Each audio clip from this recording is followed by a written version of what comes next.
یہ اگلی بات ہو گئی۔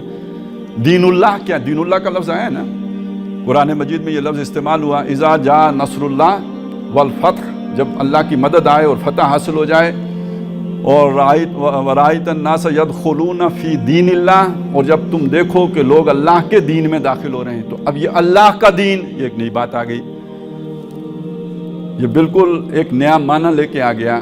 اور یہ جو نیا معنی لے کے آ گیا، اس کی سمجھ آپ کو سورہ یوسف کے ایک آیت سے آئے گی۔ وہ واقعہ آپ ذرا تازہ کیجئے کہ یوسف علیہ السلام مصر پہنچ گئے، ان کے بھائی جب پہلی مرتبہ ان کے پاس آئے تو پہچان تو لیا حضرت یوسف نے، لیکن بھائیوں کو بتایا نہیں کہ میں یوسف ہوں۔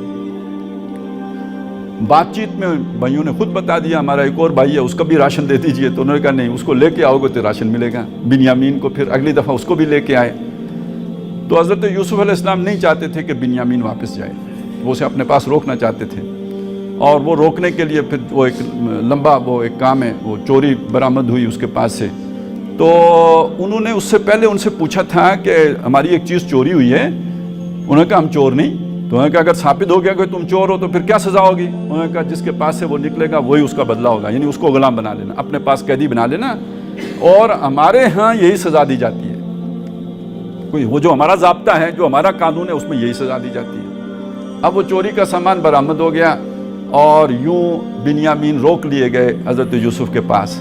اب اس سارے کو اللہ نے یوں بیان کیا، وَكَذَلِكَ كِدْنَا لِيُوسُف، اس طرح ہم نے یوسف کے لیے ایک تدبیر کر دی، یعنی ان کے بھائیوں کی زبان سے کہلوا دیا کہ جس کے پاس سے جو مال مسروقہ برآمد ہوگا اس کو وہاں رکھ لیا جائے گا۔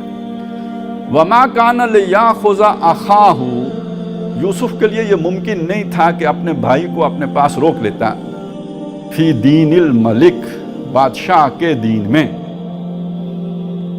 اب یہاں دین کا کیا معنی ہوگا؟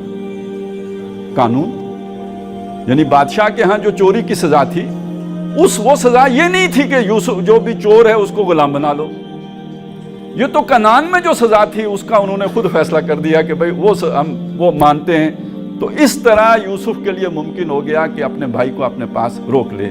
اب آپ کو سمجھ میں آیا؟ اب یہ اگر سمجھ میں آ گیا تو پھر کوئی آپ سے کہے کہ میں نے نماز کی تلقین کی ہے تو میں نے دین کی بات کی ہے، میں نے اقامت دین کر دی، اب آپ کو یہ سمجھ نہیں آ سکے گا۔ سمجھ آئی میری بات کی؟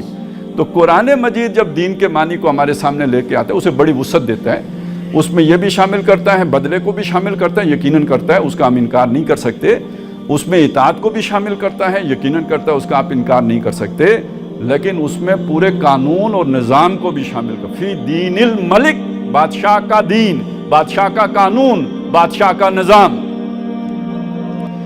اب یہاں ایک اور نقطہ بھی سامنے آ گیا، وہ نقطہ بھی بڑا پیارا ہے۔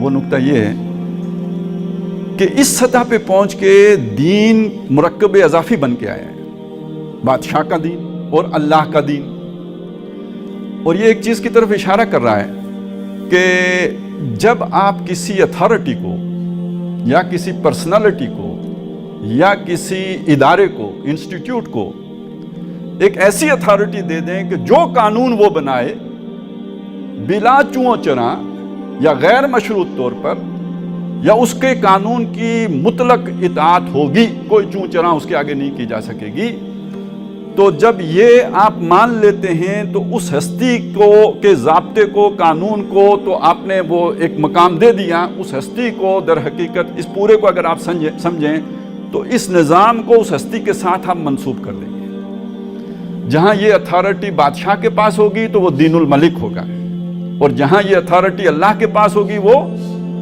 دین اللہ ہوگا۔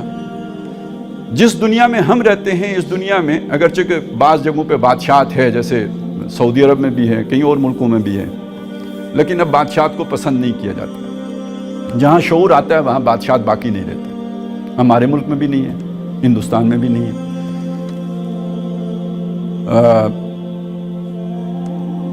اس کے بجائے دین اللہ بھی کہیں نہیں ہے، کیا خیال ہے؟ سعودی عرب میں بھی نہیں ہے۔ وہ دین سلیمان تو کہہ سکتے ہیں آپ اسے، دین اللہ نہیں کہہ سکتے۔ دین الملک ہے، وہاں بھی چلیں۔ تو باقی دنیا میں اس وقت ہے کیا؟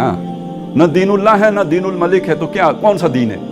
آپ کہیں دین ہے ہی نہیں، یہ تو نہیں ہو سکتا۔ کوئی تو قانون ہے نا، اور کوئی قانون بنا بھی رہا ہے، تو قانون کون بنا رہا ہے؟